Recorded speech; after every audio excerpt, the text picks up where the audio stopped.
จะส่งเวชภัณฑ์ยาอันอย่างที่มีความจำเป็นพวกก็มีความยกเว้นกับโลกเนาะไม่ใช่ว่าจะกักจะห้ามอย่าหมดก็บ่ใช่เนาะนี่ก็ต้องเข้าใจนะ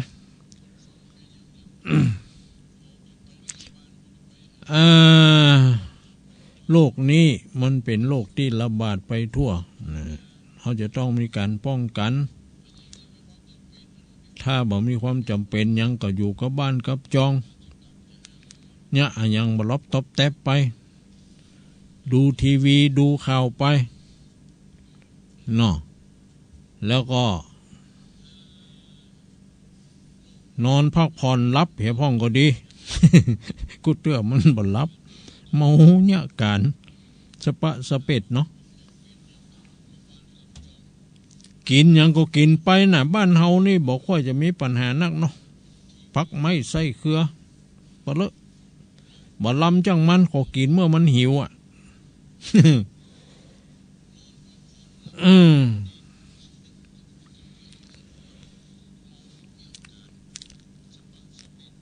กินผักไม้ใส่เครือเนี่ยแกงบะฟักแก้วพ่องกาแกงบะฟักมนพ่องกาแกงบะน้อยคล้องพ่องกาเอกนอแกงบะน้อยเครือตำน้ำพริกต้มบะน้อยต๊อบมันต้มมันอันหยาคา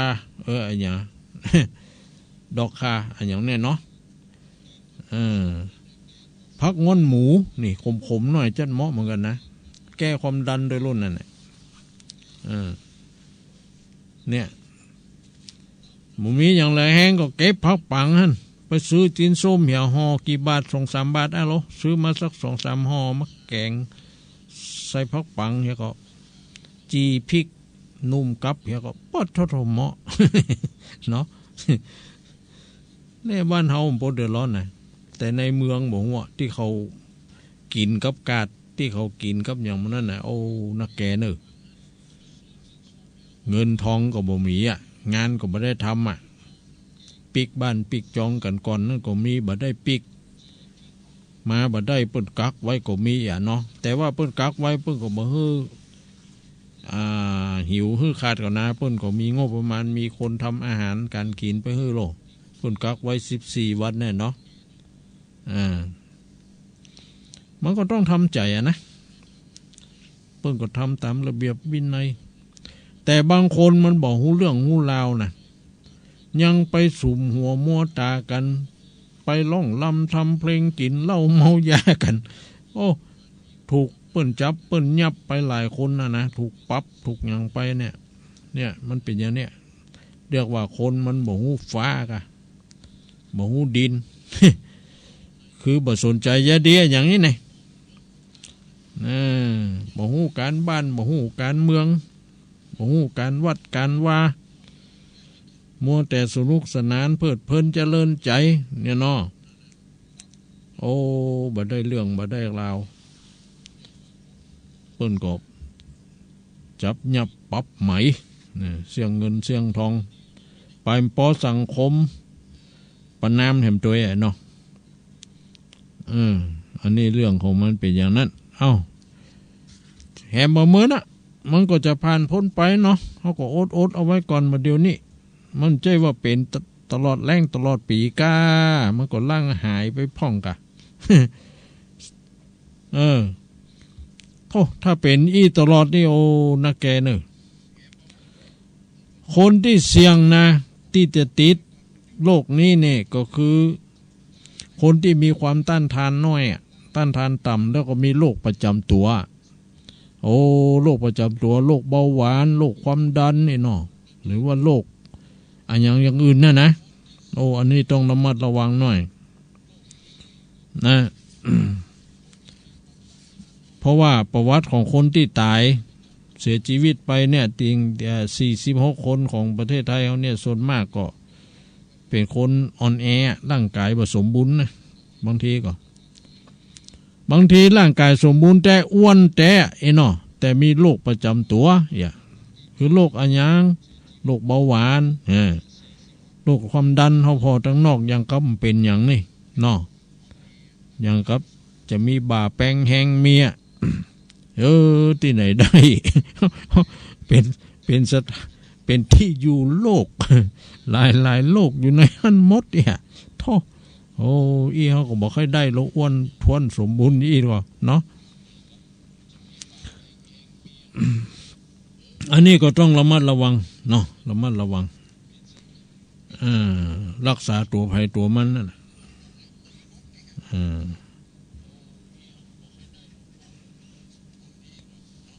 อดกันไปภัยใครไปที่ไหนอย่างใดก็ว่าถ้าไปเถอะปีนี้นี่ลูกหลานอยู่ต่างแดนต่างจังหวัดไปทำการทำงานบ่ได้มาปีก่อนนั่นปีกมาบ่ได้เนาะเปิ้นกักเปิ้นกันไว้เมื่อไปมาหาสู่กันนี่นะหน้ากาสงการปีนี้เนาะตักปิ้งเย็นวอยนะขนทรายใส่วัดก็บ่มี เนาะแล้วที่วัดห้างต่ำนี่ยังมีโยมเอาตุงมาปักอยู่อีกแต่ว่าบ่มีกองสลีทรายน่ะเอามาปักที่ภายใต้ต้นไม้สลีเพราะว่ามันมีทรายอยู่หั่นก่อนแล้วเนาะหันเอามาประมาณ10กว่าคนเนี่ยตุงนะเนี่ยวันพญาวันแล้วไปนี่ก็มีคนมาทำบุญตักบาตรบักกี่คนอ่ะ10เท่าใดบ่ถึง10กะ บ่ถึง10แล้วแต่ไผจะมาบ่มาเนาะการรดน้ำดำหัวก็บ่มีคล้ายๆว่างดปุ๊บมีสักอย่างนะเงียบปิ้งนี่เนาะแต่ว่าตานขันเข้าขันน้ำนี่ก็มีอยู่แต่ว่าถ้าย้อยกันมาตานนะบ่ฮือมาเป็นหมู่หลายอย่างกูเตือนี่เวียงว่าเป้าของเฮานี่ตั้งคณะสงฆ์เจ้าหน้าอำเภออย่างเพิ่นก็ออกคำสั่งอย่างไปขอความร่วมมือนี่เนาะถ้าจะตานขันเข้าก็ถ้าย้อยกันไปตานจะไปตานวันเดียวกรรมเดียวไปกันมากกันหลายนั่นมาได้เนาะเขาก็ถ้าย้อยกันไปตุเจ้าพระเน้นอยู่วัดก็จะได้ฉันได้อย่างถึงวันน่ะเนาะก็ยังดีนะกูเตือที่กูปีที่ผ่านมานั่นเขาไปกันวันเดียวปดโทโทโมสังโฆ น้ำนองโอโลตุนมาคันปุดกัน ท่วมบ้านท่วมจองเนี่ยเฮียฟื้นขวางโบขวางบ่ายเนาะเสียดายบางทีของกินดีๆลำลูกไม้หัวมันคิดเป็นสตางค์หลายบาทนะหลาย10เป็น100นะเนี่ยถ้าเขาทยอยกันไว้ตาลนี่ดีกะตาลถึงวันนี่นะ365วันเนี่ยไผพร้อมเมื่อใดก็ไปตาลเด้อบัดจำเป็นต้องให้มันเป็นประเพณีวันเดียวนะพระสงฆ์สามเณรปรากฏได้ฉันโลของเฮาก็เสียประโยชน์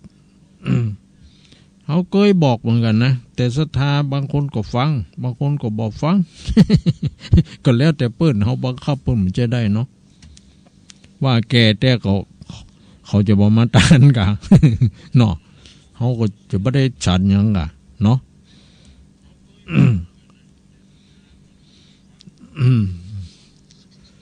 มันเป็นประเพณีนั่นแหละเข้าภาษาวันเนาะปดโตมากันนักกันหลายมากู้หัวตัวคนกู้หลังคาเฮือนเนี่ยปดโตวัดบางวัดมีศรัทธาเป็น500-600เนาะปดโตโทโมสังโฆ ของต้านเข้ากล่องมกโดยก๊อกนี่นะเนาะถ้าเขาบัดระบายบ่เอาไปแจกจ่ายอย่างแค่ยิ่งนะมันจะเน่าเบออยู่หั่นนะอันนี้ทราบข่าวทุกเจ้าเขาเอาไปฮือตังอันเจ้าหน้าที่อย่างตัวโลที่เปิ้นอยู่ด่านอยู่อย่างนี้นะห้างต่ำนี่ก็เอาไปฮือพวกกำนันไป แต่ตัวเฮาบ่ไปเนาะเฮาเอาของให้เปิ้นไปไหนบางที่ก็ทุกเจ้านำไปนะหลายที่หลายตังก็ดีเนาะมันนักมันหนาปาป้านเอาละไว้ก็ไล่ประโยชน์อีกอ่ะเนาะคือมันเป็นประโยชน์อันนี้ก็เอาไปเด้อบ่เสียหลายนะตู้เจ้าหรือว่าท่านเจ้าอาวาสวัดใดก็ดีรับฟังรายการนี้อยู่จะได้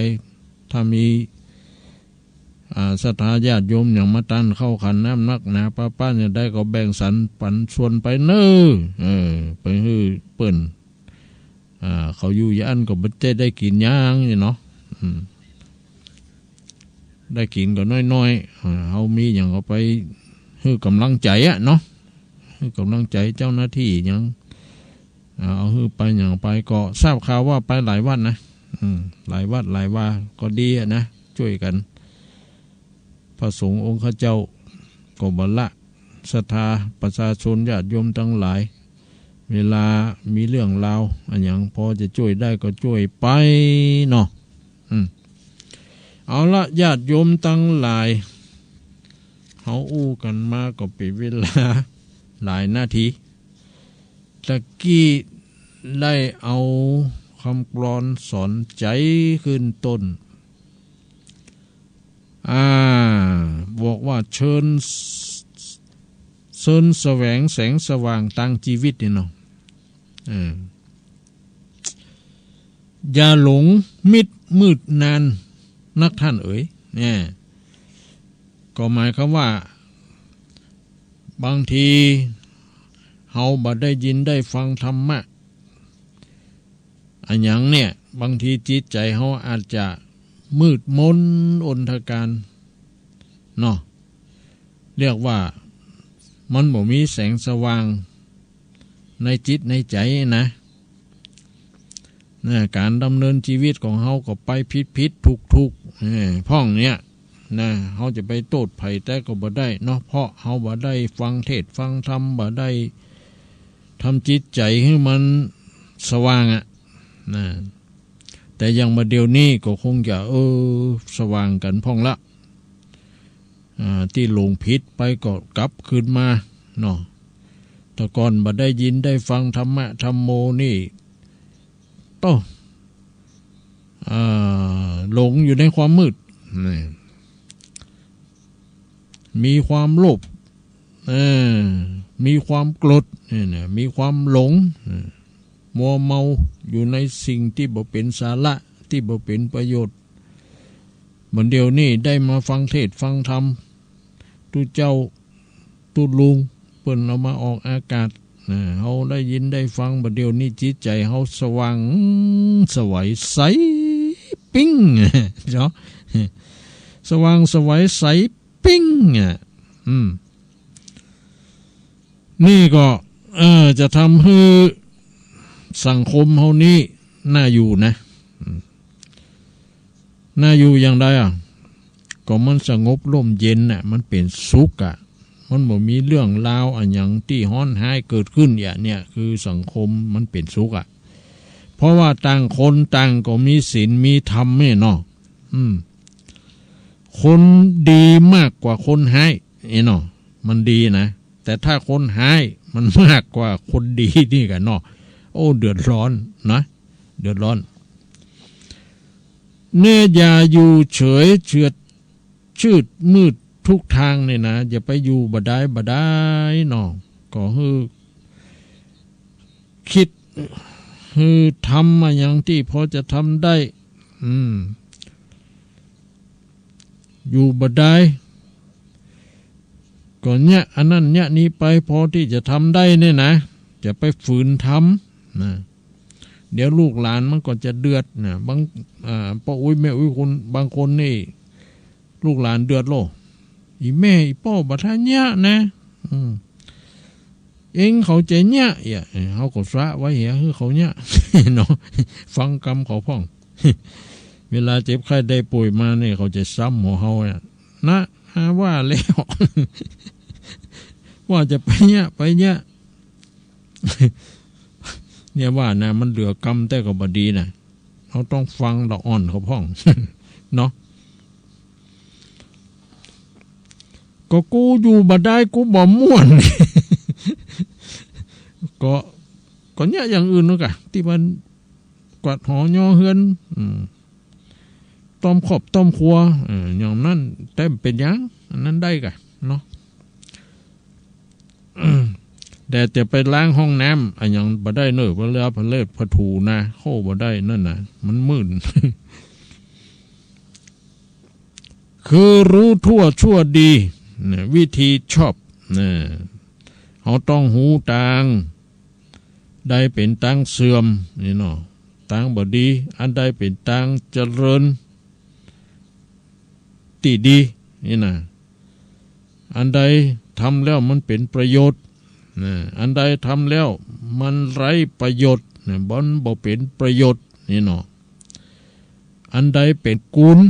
ทำแล้วมันมีกุลบุญกุศลกำจูอุหนุนอันใดมันเป็นบาปหรือเป็นโทษนี่เขาก็เว้นละ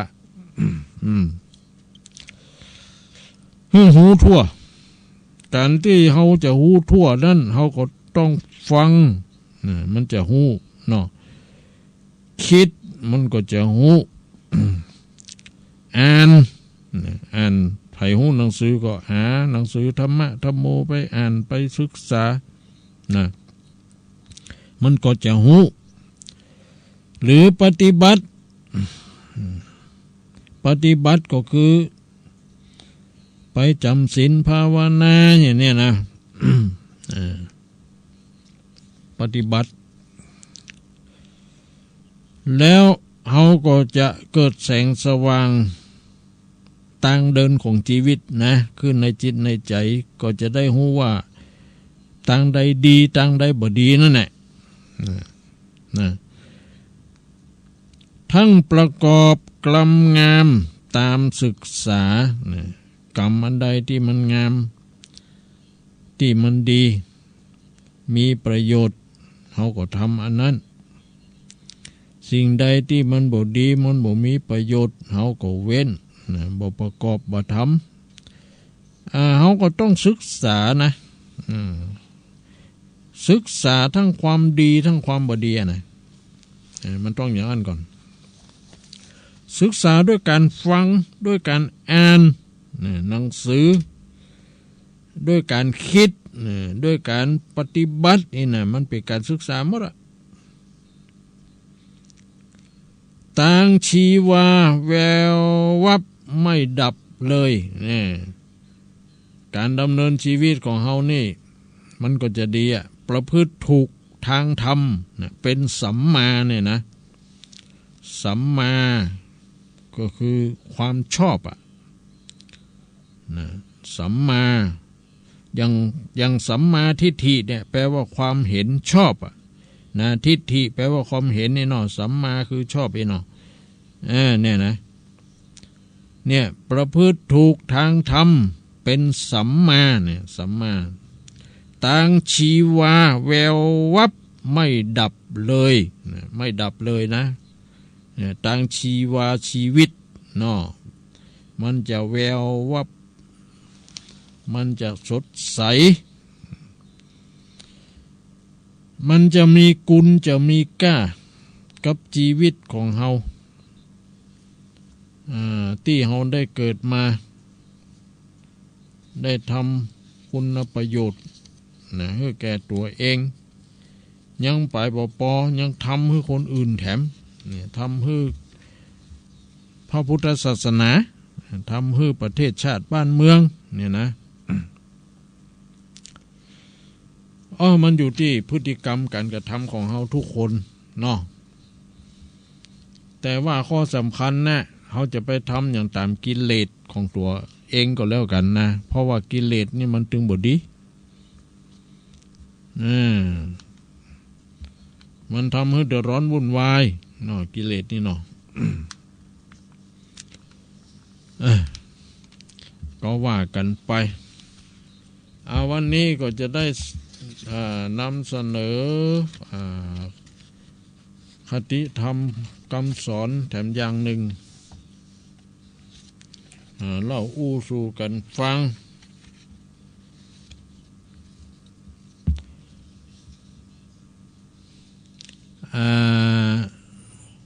คนหลายใจอีกอะ คนหลายใจนี่มันเป็นจะใดความจริงก็มีใจเดียวนั่นหรอเนาะอย่างคนเฮาแต่ละคนก็มีใจ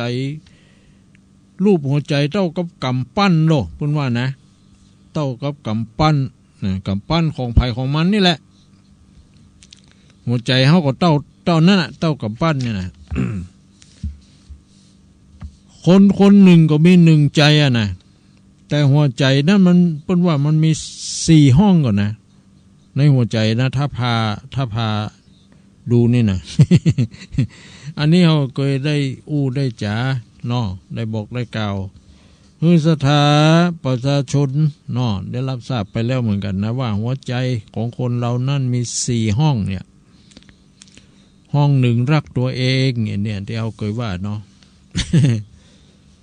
ห้องที่2รักพ่อแม่เพื่อนพ้องบริวารญาติพี่น้องเนี่ยห้องที่3รักประเทศชาติบ้านเมืองนี่เนาะห้องที่4รักพระพุทธศาสนา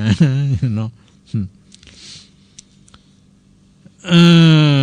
สิ่งของเครื่องใจภายในบ้านของเฮาตลอดถึงเครื่องกินเครื่องดื่มถึงมดถึงมวลนั่นถ้าจะจัดให้เป็นประเภทจริงๆแล้วเปิ้นว่ามันจะได้อยู่2 ประเภทก็คือประเภทที่1นั่นเป็นสิ่งจำเป็นแก่ชีวิตที่ขาดบ่ได้หรอก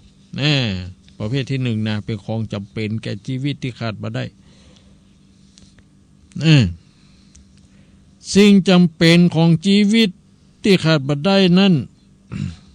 มีอย่างพ่องก็มีข้าวมีน้ำกะเนาะ เนาะข้าวน้ำเนี่ยกะที่เฮากินกันวันละ3 มื้อนี่นะอันนี้เป็นของจำเป็นนะแล้วก็มีเสื้อผ้าอาภรณ์เครื่องนุ่งห่มอย่างนี้เนาะ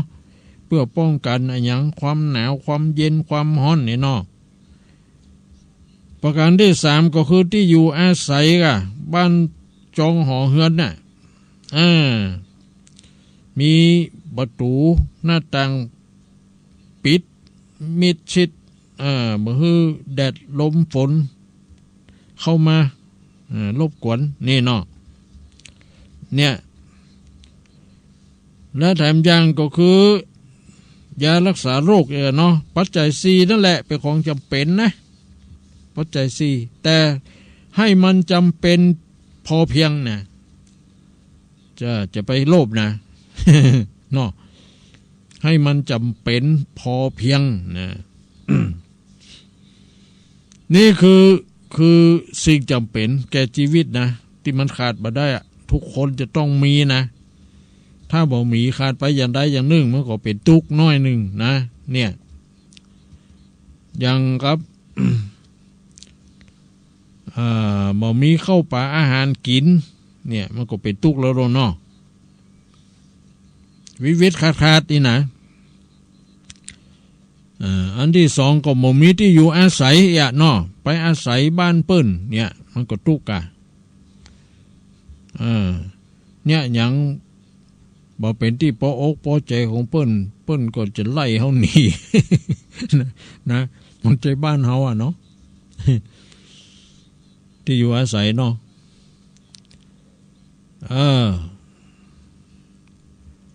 อาหารการกินที่อยู่อาศัยแล้วก็เครื่องนุ่งห่มนี่เนาะเครื่องนุ่งห่มนี่ก็ป้องกันความหนาวความละอายเนาะปิดบังอวัยวะที่มันน่ารังเกียจ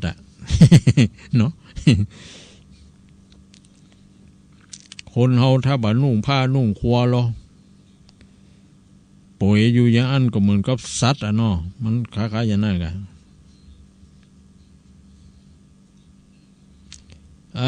แล้วก็อันสุดท้ายก็คือยารักษาโรคเนาะมันเป็นของจำเป็นของชีวิตนะ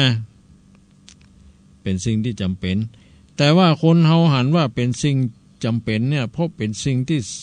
สำหรับประโลมใจเป็นเครื่อง เป็นอุปกรณ์ในการสนองความอยากความใคร่ของเฮาหรอในใจของคนเฮานะสิ่งจำเป็นสำหรับชีวิตนั้นมันก็มีขอบเขตมีปริมาณอันจำกัดนะเช่นว่าข้าวน้ำก็คือมันมีขนาดพอดิบพอดีพอกิน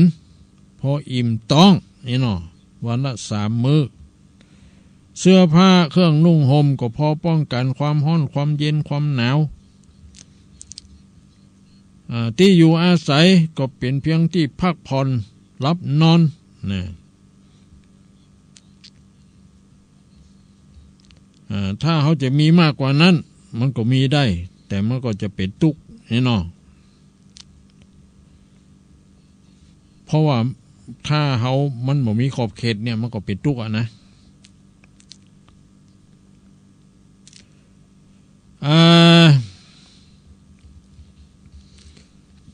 ยารักษาโรคก็เหมือนกันมันก็เป็นของจำเป็นเดี๋ยวนี้เขาก็เอาชีวิตจิตใจฝากไว้กับทางหมอเนาะทางโรงพยาบาลนะเพื่อก็มียาให้เขาถ้าไปซื้อกินเองนี่อันตรายนะเนาะเขาเป็นโรคอะไรอย่างยังได้บ่ฮู้แล้วไปกินยาอย่างอันมันไปอันเป็นปฏิปักษ์ต่อกันนะแทนที่มันจะหายมันซ้ำร้ายกว่าเก่าบางทีก็ตายเนาะไปซื้อยากี่คนเดียวนี่บ่ดีนะต้องไปหมอแพทย์เพิ่นจัดให้กินกี่วันยาอันนี้มันเป็นอันตรายแก่ไตแก่ตับแก่หัวใจแก่อย่างพ่องเนี่ยเนาะกินนักมันจะไปทำลายเนาะเขาบอกหัวแต่หมอเพิ่นหัวเพิ่นจะจัดให้เขาเป็นอย่างไปกินกี่วันเนาะ เพราะฉะนั้นการดิ้นรนขวนขวายของคนเฮานั่นก็เพื่ออยู่เนาะเพื่ออยู่ดีมีสุขเนี่ยแต่ให้มันพอสมควรนี่เนาะเพราะชีวิตของเฮายังจะต้องอยู่ต่อไปนะตราบใดที่กิเลสในใจของเฮานี่ยังบ่ได้รับการลดน้อยถอยหรือปรามมันเนี่ยคือมันลดน้อยถอยลงไปเนี่ยความอยากใหญ่หลวงมันก็จะบ่ลดลงในเพียงนั้นบางทีก็ไปอยากเกินขอบเขตเป็นเหตุให้เป็นคดีความเป็นอย่างต่างๆเนี่ยเนาะเช่นอย่างเป็นโลภเอาตีเอาหนไปโลภเอาเงินเอาทองอย่างเนี่ยเนาะ ที่ปัจจัยของเฮานี่นะนี่มันก็เลยทำให้เป็นทุกข์เพราะฉะนั้นการที่มนุษย์เขาจะบรรลุถึงยอดสุดถึงยอดสุดแห่งความสุขของมนุษย์นั่นน่ะเขาก็จะต้อง ศึกษาชีวิตของเขาในอันเป็นไปเนี่ยว่าเขาจะดำเนินชีวิตไปขนาดไหนอย่างใดจะเป็นแบบดำเนินชีวิตไปแบบพอเพียงกันนะหรือจะให้มันเกินพอเพียง เนาะ ถ้ามันพอเพียงมันก็อยู่ดีสบายอยู่เนาะบ่ทุกข์บ่ร้อนแล้วก็บ่รวยนะอยู่พอดีนี่แต่บางทีนี่เรามีความโลภโมโทสันมากมีแล้วก็อยากมีแถมได้แล้วอยากได้แถมได้น้อยก็อยากได้นักมันก็ได้เดือดร้อนวุ่นวายนะนี่เรียกว่ากิเลสมันปาไปนะเขาจะต้องประสบกับความลำบากเพราะว่าการตามใจตามกิเลสของเขาอยู่เรื่อยๆไปเนี่ยมันจะมีมันก็จะเหมือนกับไฟร้อนนะมาแผดเผากุ้มลุมแผดเผาคนเฮาเนี่ยคือเราร้อนเนาะยิ่งไปกว่าไฟประเภทที่มัน ใจหุงป่าอาหารนี่นะมันไฟนี่มันฮ้อนกว่าโลก ไฟโลภะโทสะโมหะนี่นะมันฮ้อนกว่าไฟที่หุงหาอาหารที่เฮาต้มแกงนึ่งเข้าทุกวันนี่นะมันยังบ่เท่าใดไฟนี่นะแต่ไฟในจิตในใจไฟเล่าร้อนนี่ปะโต้มันเผาผลาญจิตใจของคนเฮานี่นะทำให้เดือดร้อนวุ่นวายชิบหายวายหัว เสียเข้าเสียของเสียเงินเสียทองถึงกับตายเนี่ยไฟเนี่ย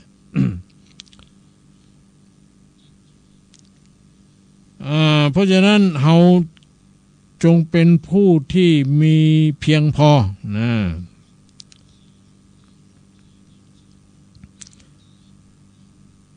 ให้มันเพียงพอก็คือบ่ให้มันทุกข์ร้อนมากจนเกินไปบ่ให้มันเป็นหนี้เป็นสินอันยังเปิ้นมากจนเกินไปนี่เนาะ นะก็ดีอ่ะที่เฮาทุกข์อยู่ถึงวันนี้มันเป็นเพราะกามกิเลส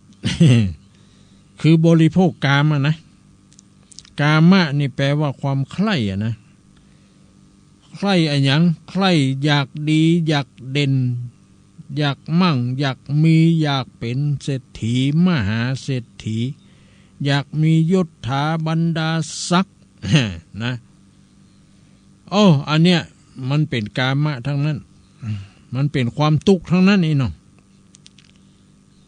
มันเป็นความทุกข์ทั้งนั้นพินโยจะกาเมอภิปัฏฐยันตินี่นะผู้บริโภคกามย่อมปรารถนากามย่อมปรารถนากามยิ่งขึ้นไปนะก็คือความใคร่นั่นแหละ อันนี้ก็เป็นคติสอนใจอย่างหนึ่งนะเอามาเล่าสู่กันฟังถ้าจะโลภขอให้โลภทำคุณงามความดีเนาะ อย่าเป็นโลภสิ่งอย่างอื่นถ้าเป็นโลภอย่างอื่นเนี่ย ผลของมันคือความทุกข์เนาะคำว่าทุกข์ก็คือบ่สบายกายบ่สบายใจเดือดร้อนเนาะคำว่าทุกข์ขอให้มันอยู่สุขพอเพียงขอให้มันได้อยู่สุขพอเพียงบ่ให้มันเดือดร้อนห้อนใจอย่างมากจนเกินไปอย่างนั้นเนาะมันต้องอย่างนั้นก็โลกถ้าไม่อย่างนั้นนี่มันก็บ่ได้มันก็จะเป็นทุกข์ตัวเก่าตัวเองไปแล้วก็จะไปบ่นไปเดือดว่ากูอย่างมาทุกข์ทุกข์ว่าอย่างเนาะมันเป็นแต่เฮาโลก มันเป็นแต่เฮาไปเสาะหามัน มันบ่ใจมาเสาะหาเฮาน่ะเฮาไปเสาะหามันเนี่ยเนาะเฮาไปเสาะหามันโลกเสาะตุกมาใส่ตัวเขาไปเสาะหามัน เนี่ยคนเฮาที่เดือดร้อนวุ่นวายกันฆ่าฟันบั่นแทงปล้นจี้เนี่ยอย่างกันถึงวันนี้เนี่ยมันเป็นเพราะความโลภกิเลสเนี่ยนะเป็นแต่กิเลสร้อนแรงเนาะกิเลสหนักกิเลสมากมันก็เลยเป็นไปอย่างอี้เนาะถ้าคนเฮากิเลสเบาบางกิเลสมีปานกลางนี่เนาะบ่มากยังจนเกินไปศึกษาพระธรรมคำสอนของพระพุทธเจ้าไว้เศรษฐกิจพอเพียง ของในหลวงนี่นะสบายกะอยู่ดีสบายนะอยู่ดีสบายบ่ต้องเดือดร้อนห้อนใจ อันนี้มันก็อยู่ที่ไผมันเนาะเมื่อครั้งที่แล้วนี่ได้บรรยายเกี่ยวกับเรื่องศีลห้าเนาะ จบไปแล้วเนาะข้อสุรา อานิสงส์ของการรักษาศีลห้านี่นะมันก็มีอานิสงส์นะคำว่าอานิสงส์ก็สิ่งที่เขาจะได้รับนะหรือว่าสิ่งตอบแทน เนาะ หรือบุญญาบารมีที่เขาทำไปแล้วนี่นะมันจะได้รับได้รับอานิสงส์นี่ก็คือระลึกถึงอดีตอนาคตปัจจุบันได้รวดเร็วนี่หรออานิสงส์ของการรักษาศีลเนี่ย 2. มีสติตั้งมั่นอยู่ทุกเมื่อนี่บ่เผลอเรอสตินะ 3. มีความรู้มากมีปัญญามาก 4. บ่บ้าบ่ใบ้บ่มัวเมาหลงไหลนี่ 5. มีวาจาไพเราะเพราะพลิ้งมีถ้อยคำเป็นที่น่าเชื่อถือเนี่ยคนมีศีลมีธรรมเป็นอย่างนั้นเนาะ 6. มีความซื่อสัตย์สุจริตนะทั้งกายวาจาใจนี่ โอ้อันนี้ส่งของการรักษาศีลนะ ก็เหมือนกับพระเพิ่นสรุปศีลตอนท้ายที่เขารับข้อสุราไปแล้วเนี่ยเพิ่นจะว่าอิมานิเนาะปัญจสิกขาปทานิ สีเลนะสุขติงยันติเนี่ยนะสุขติงเนี่ยก็คือความสุขเนาะสีเลนะโภคสัมปทาเขาจะมีโภคทรัพย์สมบัติก็เพราะเขามีศีลสีเลนะนิพุติงยันติเขาจะไปสู่พระนิพพานได้ก็เพราะศีลเนี่ยเนาะ นี่ เพราะนั้นสิกขาบททั้ง5เนี่ยเป็นหลักประกันสุขภาพสิกขาบทที่5นี่นะคือข้อสุราเนี่ยเป็นหลักประกันสุขภาพพลานามัยของเฮาเนี่ย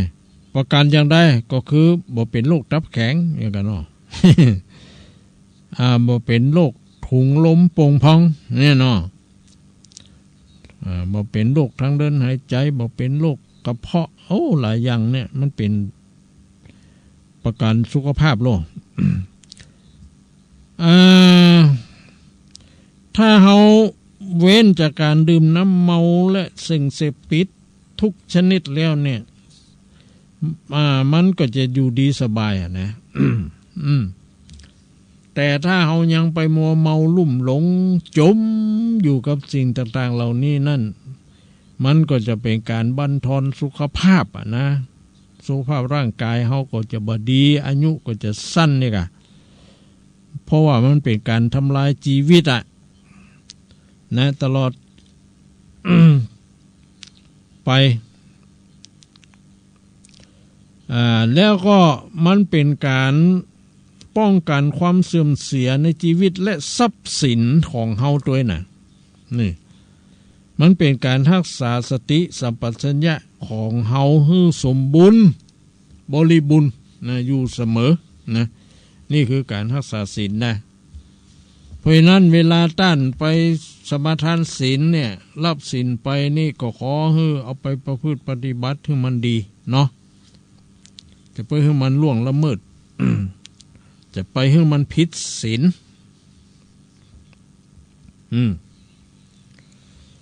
ข้อที่1นี่มันมีกู้กับเมตตากรุณานี่เฮาบ่ฆ่าเฮาบ่ทรมานสัตว์สิ่งอันยังยากหรือมนุษย์นะเฮามีเมตตากรุณานี่มันก็ดีข้อที่2นี่ เฮามีสัมมาอาชีวะคือการเลี้ยงชีวิตในทางที่ชอบนี่เนาะเฮาบ่ไปลักขโมยเฮาบ่ไปหลอกลวงกล่าวเท็จอันยังของไผมากินมาใจเนาะข้อที่3นี่เฮาก็จะมีการมาสังวรนะคือว่าสังวรในกามเนี่ยก็คือมานอกใจซึ่งกันและกันที่เป็นสามีภรรยานะมันก็จะอยู่สุขสบายนะบ่เดือดร้อนวุ่นวายบ่ได้หย่าร้างห่างกันนะนี่พอมีศีลข้อนี้ข้อที่4เฮามีสัจจะวาจาสัตย์ซื่อต่อกันบ่กล่าวเท็จบ่กล่าวหลอกลวง จุไล่กันเนี่ยมันก็ดีกะเนาะอยู่สงบอยู่สุขต่างคนต่างมีสัจจะวาจาสัตย์ซื่อต่อกันบางทีเฮาซื่อแต่เนาะเขาบ่ซื่อนี่กะ เฮาซื่ออย่างดังหมู่เขาสมากดเนาะอย่างแอกอย่างงอนอย่างขออย่างเคี้ยวเนี่ยนี่ถ้าเฮาเว้นจากการดื่มสุรายาเสพติดอย่างเหียสติปัญญาเฮาก็จะดีนะสติเฮาก็จะมีสัพพัญญะเฮาก็จะมีปัญญาเฮาก็จะมีมันจะหูผิดชอบชั่วดีเนี่ยหูประโยชน์บ่เป็นประโยชน์หูกุลหูโทษ หูตังเดินหูตังเสื่อมหูตังนรกหูตังสวรรค์นี่หรอหูความดีหูความชั่วนี่นะมันก็ดีอย่างเงี้ย นี่เพราะฉะนั้นเขาก็พยายามเนาะรักษาให้มันได้เด้อมันก็จะดีถ้ารักษามันบ่ได้ก็ยังว่า เป็นตุก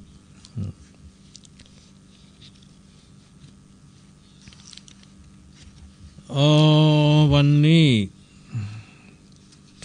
คงจะได้เอานิทานอย่างมาเล่าอู้สู่กันฟังเนาะอันนี้สรุปข้อศีลให้ฟังเชียงเจ้าอีศีลทำให้สูงศีลปรุงให้สวยศีลทำให้รวยศีลช่วยให้รอดเนี่ยจำไว้ดีๆเนาะ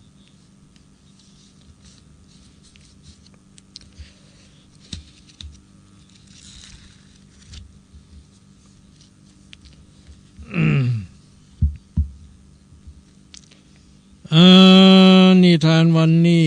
คงจะได้นำเอาเรื่องเก่ามาเล่าใหม่ เรื่องลิงเจ้าปัญญาลิงหรือวอกหรือลิงหรือวอกมันไม่อยู่นิ่งชอบกระโดดโลดเต้น มันกินอะไรอย่างมันเอาไว้ที่แก้มฮะเนาะปองทับคบเนี่ยแล้วมันก็ก้อยคายออกมาเกี้ยวมากิน มันมีกระเป๋าใส่ต่อมันหลบกินเว้ย สมัยหนึ่งพระพุทธเจ้าเนี่ยประทับอยู่ที่วัดเวลุวันนะเมืองราชคฤห์นะประเทศอินเดียปุ่นทรงปรารภพระเทวทัตพระเทวทัต ผู้พยายามที่จะปลงพระชนพระพุทธองค์อยู่ตลอดเวลาก็จึงได้ตรัสอดีตนิทานมาสาธกว่ากาลครั้งหนึ่งเนี่ยนานมาแล้วพระโพธิสัตว์เกิดเป็นพญาลิงพระโพธิสัตว์นี่ก็คือ ผู้บำเพ็ญบารมีนะที่จะปรารถนาเป็นพระพุทธเจ้านี่แหละนะพระโพธิสัตว์เนี่ย ได้เกิดเป็นพญาลิงมีรูปร่างใหญ่โตสวยงามมีพละกำลังเท่าช้างโลแสดงว่าเป็นลิงใหญ่พ่องเนาะมีกำลังเท่าช้างอาศัยอยู่ที่ราวป่าใกล้กับแม่น้ำแห่งหนึ่งนะแม่น้ำแห่งหนึ่งในแม่น้ำนั้นมีจระเข้2ผัวเมียอาศัยอยู่ใกล้กับแม่น้ำที่ลิงอยู่นะวันหนึ่งเนี่ยจระเข้ตัวเมียนี่คือตัวแม่นะเนาะ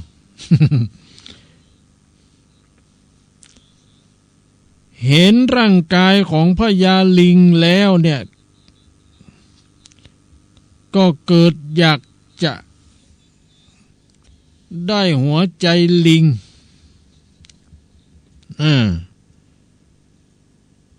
เอามากินนะทีนี้นางจระเข้เนี่ยมันแปรต้องเป็นอ้วหักไอ้นอกคนที่มีคันมีต้องในนอกที่จะ ติมานนี่เนาะเรียกว่าแม่มารนี่นะแม่มาร อันนี้ก็จระเข้มารนี่เนาะ เกิดแปดต้องอยากจะกินหัวใจลิงนี่หรอทำไมถึงต้องอยากกินหัวใจลิงเพราะเฮาอยู่ในน้ำเนี่ย เฮาหันสลิดลิงมันวอก ก็มันเป็นลิงอ่ะเนาะ กูจังมันนี่หรอ ก็เลยทะลิว่า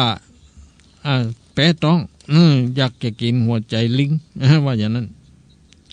ก็เลยบอกให้ผัวมันที่เป็นจระเข้เหมือนกันเนี่ยบอกว่าพี่ ขอให้จุเอาลิงนี่ก็ดีอย่างไรก็ดีเนี่ยแล้วแต่พี่จะจุมัน ให้มันมาลงในน้ำนี่แล้วก็ให้มันจมน้ำตายแล้วก็จะได้เอาหัวใจของมันเนี่ยมาให้น้องกิน ว่าอย่างนั้น บอกว่าพี่ช่วยนำมาให้น้องหน่อยสามีที่เป็นจระเข้ก็พูดกับเมียที่เป็นจระเข้ว่าน้องจ๋านี่หรอเราเป็นสัตว์ในน้ำอยู่ในน้ำเนี่ยลิงมันเป็นสัตว์บกมันก็อยู่บนบกมันกระโดดโลดเต้นไปมาบนกิ่งไม้ แล้วจะให้ปี้ไปจับยับเอาลิงได้อย่างใดหรอมันอยู่คนละฐานนะ มันอยู่บนบกเฮาอยู่ในน้ำเนี่ยเนาะ เมียมันก็พูดด้วยความน้อยเนื้อต่ำใจว่าถ้าปี้หาวิธีจับมันมาบัดได้เนี่ยน้องจะขอตายให้ดีกว่าอีกว่ะ เล่นเอากรรมนี่มาขู่เนาะผัวจระเข้ก็โอ้เมียฮัก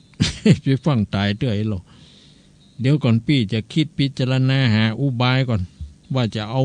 ฮือลิงมันหลงกลเฮาได้อย่างใดคือมันลงน้ำมาเนี่ยนะสามีที่เป็นจระเข้ก็ปลอบใจเมีย ที่เป็นจระเข้ว่าน้องจ๋าหรออย่าไปเพิ่งตายนะจ๊ะ พี่จะไปจับเอาไอ้ลิงนี่มาคือน้องจนได้หรอน้องจะไปฟังคิดสั้นเตอะเนอนะน้องก็มีท้องอยู่ลูกเขาในท้องก็จะตายไปด้วยกันเนี่ยแล้วคือพี่จะอยู่กับพายหรอ มาต้องเดือดร้อนห้อนใจเดี๋ยวพี่จะหาพยายามใจปัญญาว่าแล้ว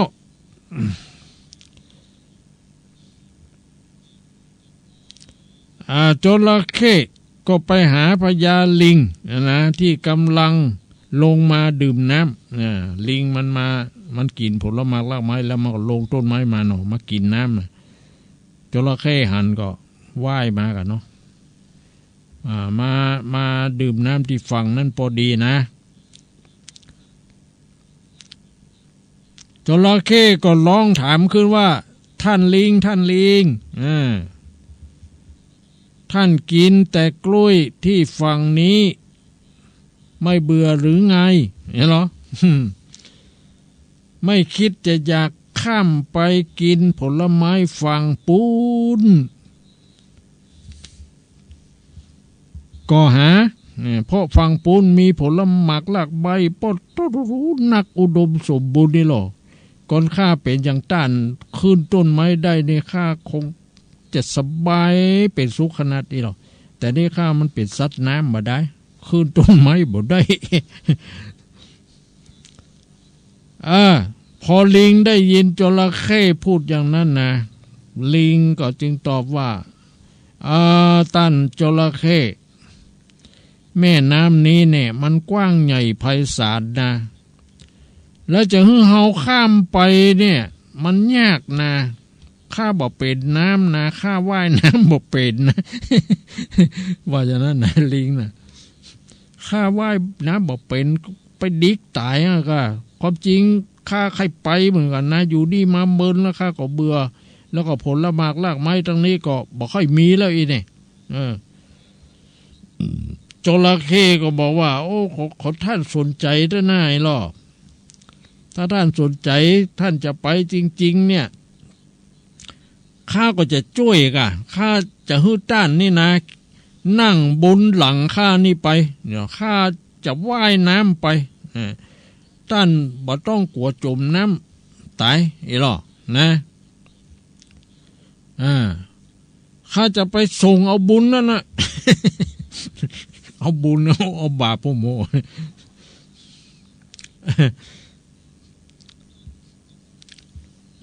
เนี่ยมันเหมือนกับคนเฮาเนี่ยเนาะข้าได้อย่างของเปิ้นนี่ไปอ้อนไปวอนอู้ดี ขออินดูเด้ออย่างอันอย่างอี้เนาะ ข้าถึงบ่ลืมบุญลืมกุญอีไหน ที่ไหนได้ปะต๊ะนี่ลิงเมื่อได้ยินจระเข้อู้อย่างอันมันก็เข้าท่าดีนี่เนาะ ลิงก็เลยหลงเชื่อนี่คำอู้ของจระเข้นี่ว่าจระเข้จะขี่หลังไปโดยที่บ่มีค่าโดยสารน่ะ โดยไม่เก็บเงินเก็บทองเนี่ยไปฟรีของฟรีแล้วใครไม่อยากมีอยากได้เนาะ มันเหมือนกับคนเขาเนี่ยกันเนาะของฟรีนี่ลู่กัน จระเข้พอได้ยินลิงตกลงว่าจะไปด้วยนี่ โอ้มันก็ดีใจกันเนาะจระเข้เนาะมันก็ให้ลิงขี่หลังมันไปกะจระเข้มันก็ปาลิงไปนี่ว่ายน้ำไปหรอน้ำนั้นกว้างอยู่นะลึกตัวเหี้ย ทีนี้พอว่ายไปถึงกลางแม่น้ำกะ จระเข้เล่นมุดหัวลง ลงน้ำลึกไปติ๊กปดท้อไอ้ลิงขี่หลังหันทีแรกก็เปียกกะตีนกะแข้งเนาะเอาก็เปียกขึ้นมาถึงเอวอีกอะขึ้นมาถึงอก ขึ้นมาถึงคอพอจะป้นหัวแล้วนี่ลิงมันก็เลยร้องถามว่าเอ้าท่านจระเข้ ท่านจระเข้เดี๋ยวก่อนนี่หรอท่านแกล้งเรายังไงเนี่ยจะทำให้เราจมน้ำตายหรือไง ใจไอ้ลิงเดือดร้อนกะไอ้จระเข้มันก็ตอบว่าเราไม่ได้คิดเราไม่ได้คิดอาสาจะพาท่านไปฝั่งโน้นจริงๆหรอกอีหรอข้าจุต้านบ่ได้ เพราะว่าเมียข้าเนี่ยมันแปดต้องอีหรอมันอยากจะกินหัวใจลิงเนี่ยหัวใจต้านนี่แหละนะมันก็เลยอ้อนวอนฮือข้าเนี่ยมาเอาต้านไปหาเมียข้านี่หรอเพราะนั้นข้าจะดำน้ำลงไปลึกๆฮือต้านลิงแกนน้ำตาย แล้วข้าก็จะจกเอาหัวใจหล่อไปให้เมียข้ากินเพราะว่าเมียข้ามันแปะต้องมันจะตาย โอ้เป็นอย่างอันกะ ลิงว่าอย่างนั้นเนาะแต่ที่นี่พูดถึงว่าวอกอ่ะเนาะ ลวกในเวียงเนี่ยบ่เปียงในคอกลวกในคอกเนี่ยบ่ต้องวอกขี้ยา วอกก็คือลิงเนี่ยนะทีนี้ลิงเนี่ยมันก็ มันวอกอ่ะเนาะมันลิงมันก็บอกว่าโอ้ก่อนต้านอู้ฮือข้าเมื่อหนทีนะมันก็บอกเป็นอย่างอี้หรอกไอ้หรอกข้า กระโดดโลดเต้นบนต้นไม้ก็จริงอีหลอที่นี้ข้าจะข้ามน้ำเนี่ยข้าบ่ได้เอาหัวใจไม้หรอกข้าเอาฝากเอาแขวนไว้ที่ต้นไม้ เพราะว่าถ้าข้าเอามานี่ก็กลัวว่ามันจะ เปียกน้ำเอกะมันจะแก้นน้ำแก้นตายกะข้าบ่ได้เอามาโอ้คนท่านอู้เมื่อวันทีอย่างอี้นี่ข้าก็จะเอามาตัวเอกะเอาไปฮื้อเมียต้านนี่หรอกลิงมันก็ทำด้วยเล่ขึ้นมานะว่าเพื่อนเอ๋ยหรอท่านมาบอกก็ดีแล้วท่านบอกมาก็ดีแล้วหากหัวใจอยู่ในท้องเฮาเมื่อกระโดดโลดเต้นไปมาบนต้นไม้เนี่ยหัวใจเฮาก็มันก็จะแหลกหมดเนี่ยหัวใจเฮาก็บ่ได้อยู่กับเฮากะจระเข้ก็หลงกลถามไปว่าแล้วก็ต้านเอาหัวใจไปไว้ที่ไหนล่ะเนี่ยนะลิงมันก็จึงจี้ไปที่ต้นมะเดื่อต้นหนึ่งที่บะไก่นักจากฝั่งนั้นน่ะ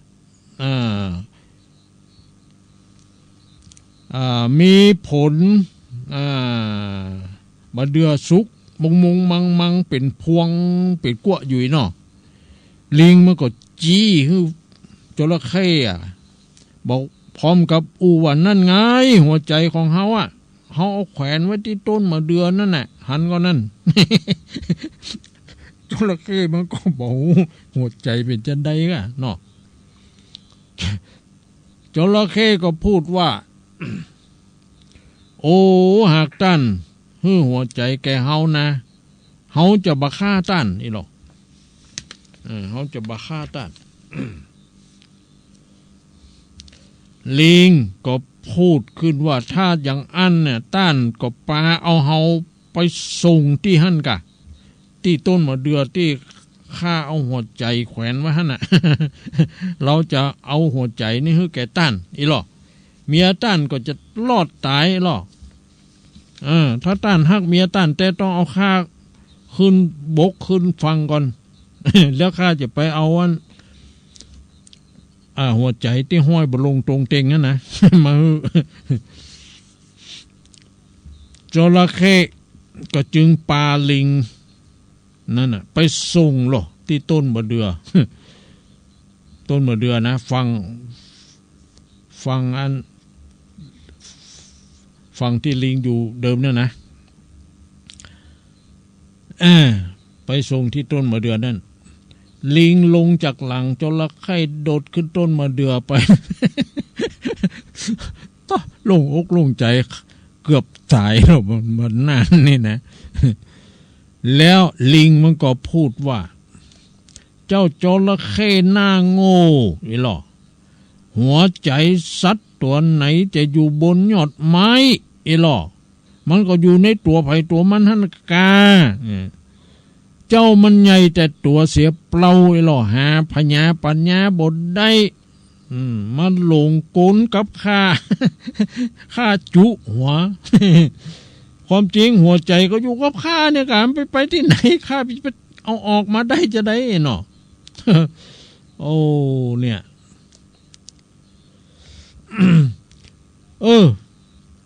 ข้าบ่ต้องการไปฟังปุ้นดะไอ้หล่อ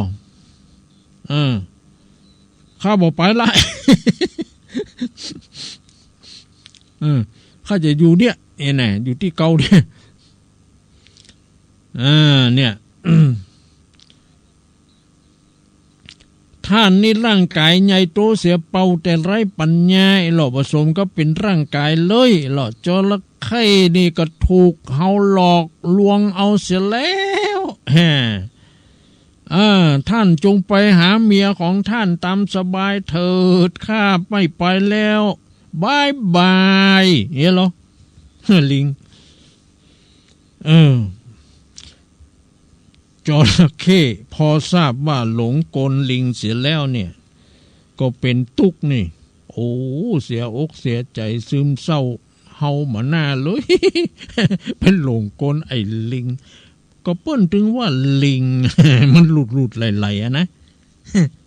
อย่างกับคนเฮาเนี่ยก็ได้สายาลิงก็มีหรอก นะ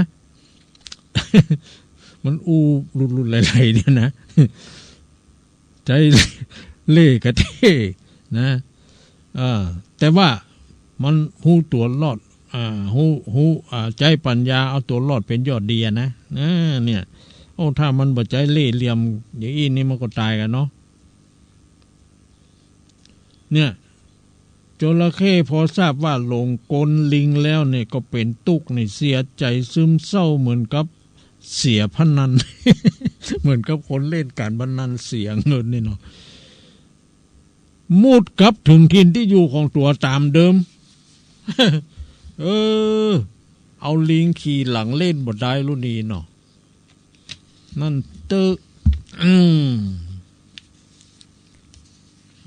อันเนี้ยเปิ้นว่า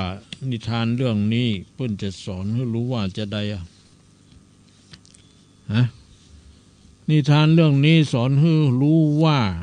คนโง่เนี่ยย่อมเป็นเหยื่อของคนฉลาด เนี่ยรู้จักใช้ปัญญาเอาชีวิตรอดมาได้เป็นยอดดีเนี่ยนะเพราะนั้นญาติโยมทั้งหลายนี่ก็เป็นคติสอนใจเตือนใจเป็นอย่างดีเนาะในเวลาขับขันอย่างอันเนี่ยเขาต้องกึศหาสติปัญญาอย่างใดนะเหมือนกับแม่หญิงสาวเนี่ยตามที่ออกข่าวเนาะถูกไอ้หนุ่มไอ้โม่งอย่างเนี้ย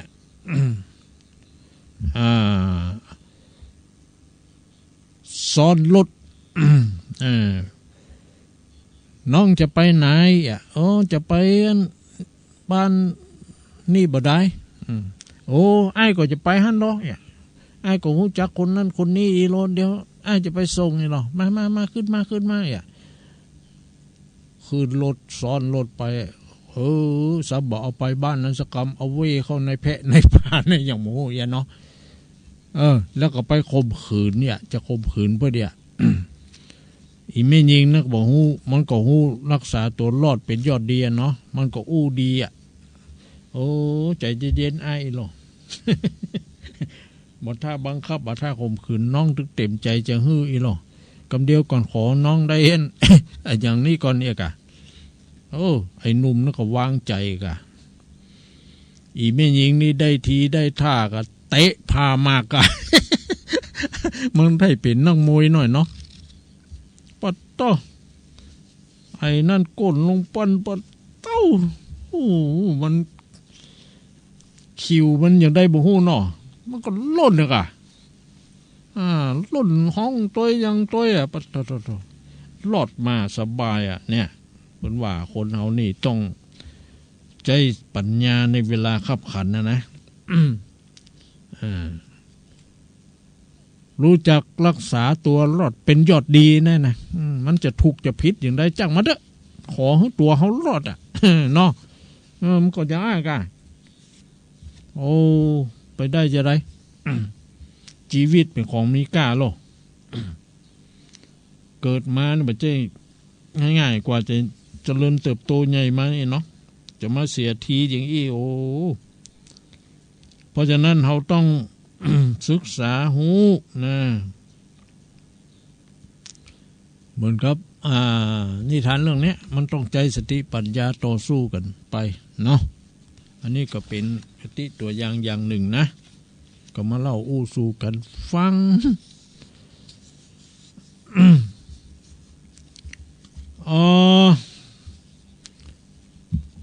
เป็นเวลา21:31:32 นาทีแล้วเนาะ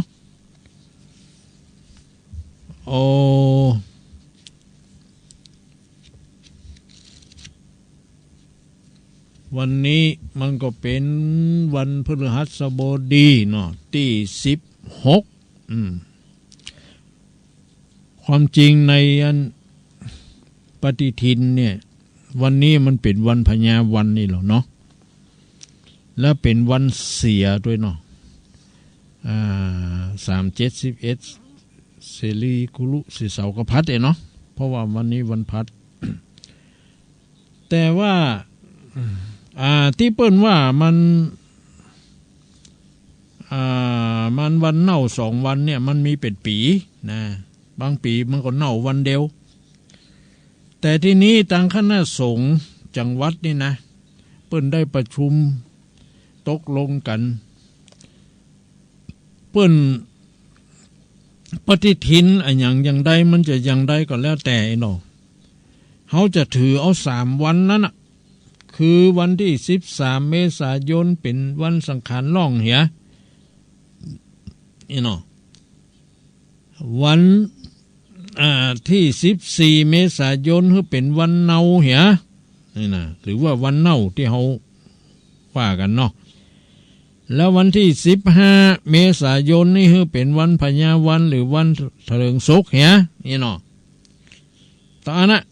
ใครจะเน่ากี่วันก็แล้วแต่เขาจะเน่าวันเดียวพอ เปิ้นก็ถือปฏิบัติกันมาอย่างอี้โลญาติโยมเพราะนั้นปีนี้ถ้ามีประเพณีบ่มีโรคโควิดอย่างเดือดร้อนวุ่นวายนี่เปิ้นก็วันพญาวันก็คือตะวาเนี่ยเนาะตะวาเนี่ย